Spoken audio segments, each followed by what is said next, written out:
முதல்ல நாகரை வழிபடணும்னு சொன்னா அந்த நாகங்களினுடைய சிலைகளைத்தான் வழிபட வேண்டுமே தவிர நிஜமான நாகத்தை வழிபடக் கூடாது. அதை நன்றாக நினைவிலே கொள்ள வேண்டும். இந்த நாகம்தான் நம்முடைய பிறப்பிற்கு காரணமாக அமைகிறது.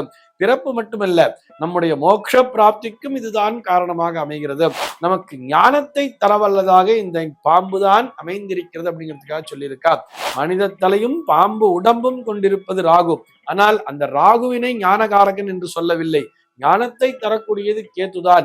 ஏனென்றால் அது பாம்பினுடைய தலையை கொண்டிருக்கும். அந்த டிஎன்ஏவை பார்த்தோம்னா, அந்த மூலக்கூறினை வைத்து ஆராயும் போது பார்த்தோம், அது 2 நாகங்கள் பின்னிக் கொண்டிருப்பது போல் ஒரு உருவத்தினை கொடுத்திருக்கும். ஜெயா டிவி நேயர்களுக்கு நமஸ்காரம். அர்த்தமுள்ள ஆன்மீகம் பகுதியில் உங்கள் அனைவரையும் சந்திப்பதில் மிக்க மகிழ்ச்சி. இன்னைக்கு நம்ம என்ன பார்க்க போறோம் சொல்லி பார்த்தா, நாகரை வழிபடுவதால் என்ன விதமான நன்மைகள் கிடைக்கும் அப்படிங்கிற ஒரு கேள்விக்கான விடையைத்தான் பார்க்க போகிறோம். முதல்ல நாகரை வழிபடணும்னு சொன்னா அந்த நாகங்களினுடைய சிலைகளைத்தான் வழிபட வேண்டுமே தவிர நிஜமான நாகத்தை வழிபடக் கூடாது. அதை நன்றாக நினைவிலே கொள்ள வேண்டும்.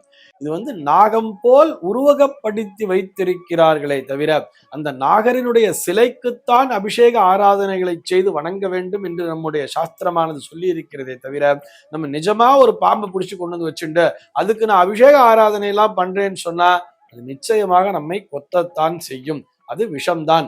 அதை நம்முடைய சாஸ்திரமானது ஏற்றுக்கொள்ளவில்லை. இதை நன்றாக புரிந்து கொள்ள வேண்டும். ஆனால் புற்று வழிபாடு என்பது உண்டு. எதற்காக என்று சொன்னால் அதனுடைய வசிப்பிடம், அந்த வசிப்பிடத்தை வணங்குவதன் மூலமாக அது தெய்வீக சாநித்தியம் பெற்ற இடமாக பார்க்கப்படுகிறதே தவிர அந்த நாகம் தெய்வீக சாநித்தியம் பெற்றது என்று சொல்லவே இல்லை. ஒரு தெய்வீக சாநித்தியம் பெற்ற இடத்திலே அந்த நாகம் குடியிருக்கிறது என்பது போல் நாம் அங்கே புரிந்து கொள்ள வேண்டும். சரி, நாகர் வழிபாட்டிற்கு வந்துடலாம். ஒரு நாகரை வழிபடுங்கள் என்று சொல்கிறார்கள் என்று சொன்னால் அந்த நாகர் என்பது உருவகப்படுத்தப்பட்டு வைத்திருக்கிறார்கள். எதற்காக நாகரை உருவகப்படுத்தி வைத்திருக்கிறார்கள்? நம்ம நாகத்தை எங்க பார்ப்போம்? எல்லா சுவாமியினுடைய உடம்பிலும் பார்க்கலாம். அதாவது பரமேஸ்வரனுக்கு கழுத்தினை சுற்றி கொண்டிருக்கும். மகாவிஷ்ணு பொறுத்த வரைக்கும் ஒரு பாம்பனையிலேயே படுத்து கொண்டிருப்பார். ஒரு பாம்பையே மெத்தையாக்கி அதன் மேலேயே படுத்து கொண்டிருப்பார். அம்பாளை பொறுத்த வரைக்கும் பார்த்தோம்னா தலைக்கு பின்னாலேயே நாகம் என்பது நின்று கொண்டிருக்கும். இப்படி ஏன் நம்ம பிள்ளையார் கூட பார்க்கலாம். பிள்ளையாருக்கு பார்த்தோம்னா நாகராஜ யக்யோபவீதகராய நமஹா என்ற பெயர். அதாவது நாகத்தையே தன்னுடைய யக்யோபவீதமாக, அதாவது பூணூலாகவே அவர் கட்டின்னு இருப்பாரா நாகத்தை. நம்ம நிறைய பிள்ளையார் கோயில்ல பார்க்கலாமே, இடுப்புலயே நாகத்தை பெல்ட் மாதிரி சுத்தின்னு இருப்பார். நாகம் இப்படி சுத்திட்டு இப்படி வயிற்றுல இப்படி நின்று இருக்கும் நாகம் பார்த்தோம்னா. அதே மாதிரி சுப்பிரமணிய சுவாமிக்கு பார்த்தோம்னா நாக சுப்பிரமணியம் என்றே பெயர் தெரியுமா?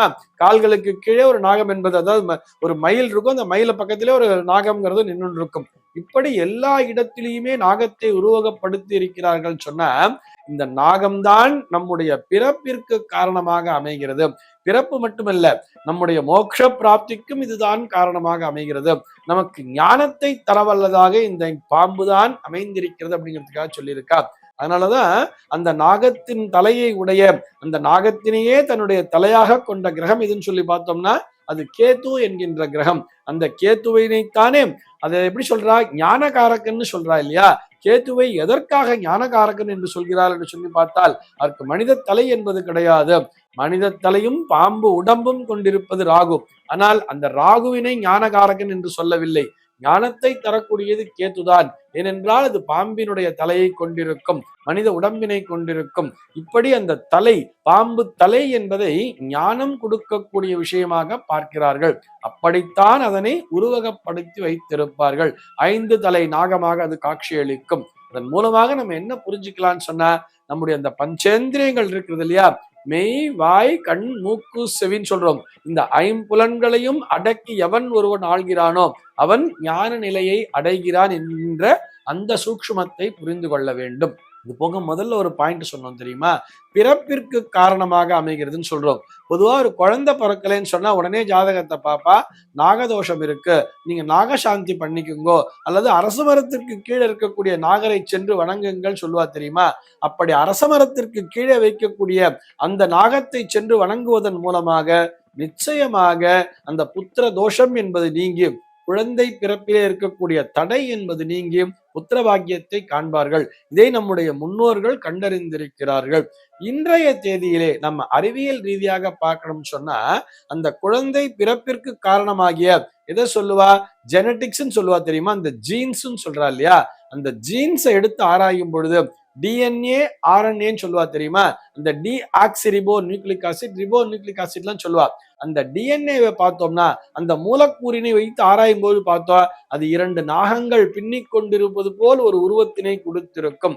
2 நாகங்கள் ஒன்றோடு ஒன்று பின்னிக் கொண்டிருப்பது போல் அந்த டிஎன்ஏ மூலக்கூறினை கொடுத்திருப்பார்கள். நம்ம போட்டோஸ்ல கூட பார்த்திருப்போம்ல, நம்ம +2ல பயாலஜில படிக்கும் போது பார்த்திருப்போம். ஏன் இப்போ நம்ம கூகுள்ல டிஎன்ஏ நடிச்சா கூட அந்த போட்டோஸ் வியூஸ்ல பார்த்தோம்னா, இமேஜஸ்ல பார்த்தோம்னா இப்படித்தான் காண்பித்திருக்கும். இதை அன்றே ஒரு தொலைநோக்கு பார்வையோடு நம்முடைய மகரிஷிகள் கண்டறிந்து, ஒரு மனிதனுடைய டிஎன்ஏ என்பது இப்படித்தான் இருக்கிறது, ஒரு நாகத்தினுடைய வடிவிலே இருக்கிறது, இதுதான் இங்க பிறப்பிற்கும் காரணமாக அமைகிறது, மோட்ச பிராப்திக்கும் இதுதான் காரணமாக அமைகிறது என்ற உண்மையை கண்டறிந்து அந்த நாகர்களை அந்த அரசமரத்திற்கு கீழே பிரதிஷ்டை செய்து வைத்தார்கள். அந்த அரசமரத்திற்கு எப்படி சொல்லுவா, மும்மூர்த்திகளினுடைய சொரூபமா சொல்லுவா. மூலத்தோ பிரம்ம ரூபாய, மத்தியத்தோ விஷ்ணு ரூபினே, அக்ரதக சிவ ரூபாய, விருக்ஷராஜாயத்தே நமகான்னு சொல்லியிருப்பா தெரியுமா. இப்படி 3, அதாவது மூலத்திலே பிரம்மா இருக்கிறார், நடுவிலே விஷ்ணு இருக்கிறார், மேலே சிவன் இருக்கிறார் என்று அந்த மும்மூர்த்திகளினுடைய சொரூபமாக இருக்கக்கூடிய அந்த அரசமரத்திற்கு கீழே இருக்கக்கூடிய நாகரை சென்று வணங்கும் பொழுது நமக்கு இருக்கக்கூடிய அந்த நாக தோஷங்கள் அனைத்தும் நீங்கிறது. நாகதோஷம் சொன்னதா பாம்பு அடிச்சுட்டா அதனால தோஷம் வந்துருதுங்கிறதெல்லாம் கிடையாது. நம்முடைய பரம்பரையிலே இருக்கக்கூடிய குற்றங்கள் நீங்கி நம்முடைய வம்சமானது விருத்தி அடைகிறது என்பதுதான் அதற்கான பொருள். நாகர் வழிபாடு என்பது வம்ச விருத்தியை தருகிறது. நாகர் வழிபாடு என்பது ஞானத்தை தருகிறது. ஒருபடி மேலே சொல்ல வேண்டும் என்று சொன்னால், நாகர் வழிபாடு என்பது மோட்ச பிராப்திக்கு வழிவகுக்கிறது. சர்வே ஜனாஹ சுகினோ பவந்து.